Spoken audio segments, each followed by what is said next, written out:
It's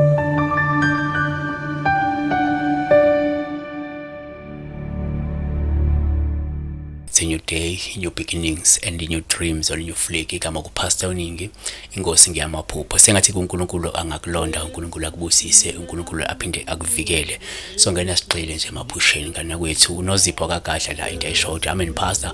ngicela ukukubuza ukuthi kusho ukuthini ukuphupha unyuka izitebhisi kepha ke masufike kwesokugcina izitebhisi uhluleke unyuka kuso sivele sibe side ngiyabonga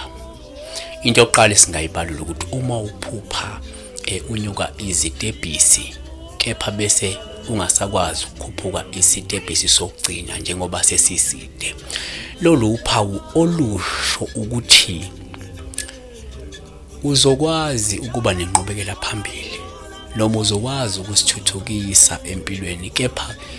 ungase bese uhlangabezana nezihibe nezingqinamba ezizokuphazamisa ekutheni ukwazi ukuqhubeka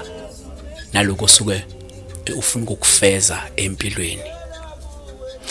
kusho ukuthi uzokwazi ukwenza ezinye zezinto empilweni ofuna ukuzenza kodwa futhi uzozenza ngempumelelo kepha ekugcineni kuzoba nazo izingqinamba ongahlebisa usihlangabezana nazo ezobe sizikuphazamisa kuyinqubekela phambili yakho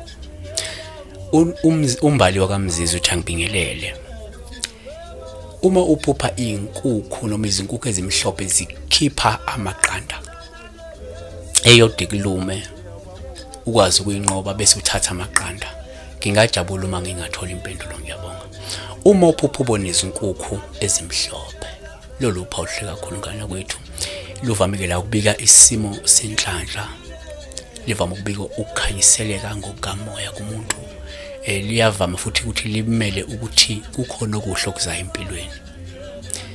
futhi uma uphupha inkukhu ibeka amaqanda nalolu phawu luhle kakhulu futhi ngana kwethu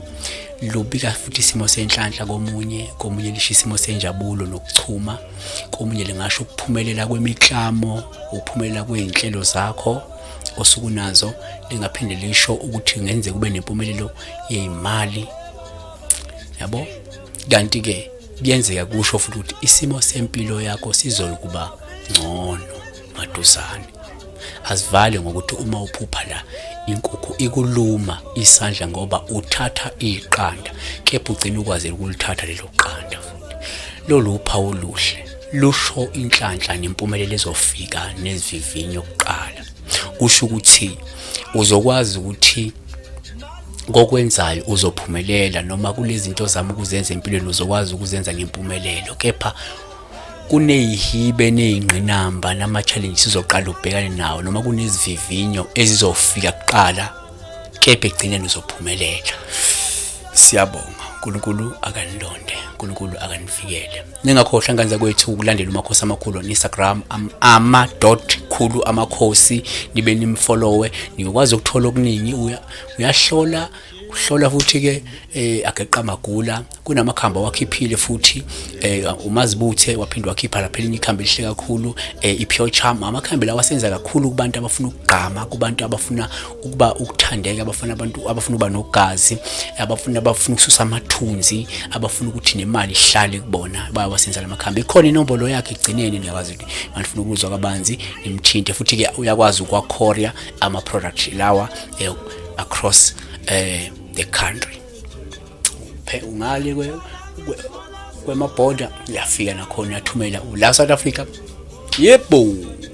sabo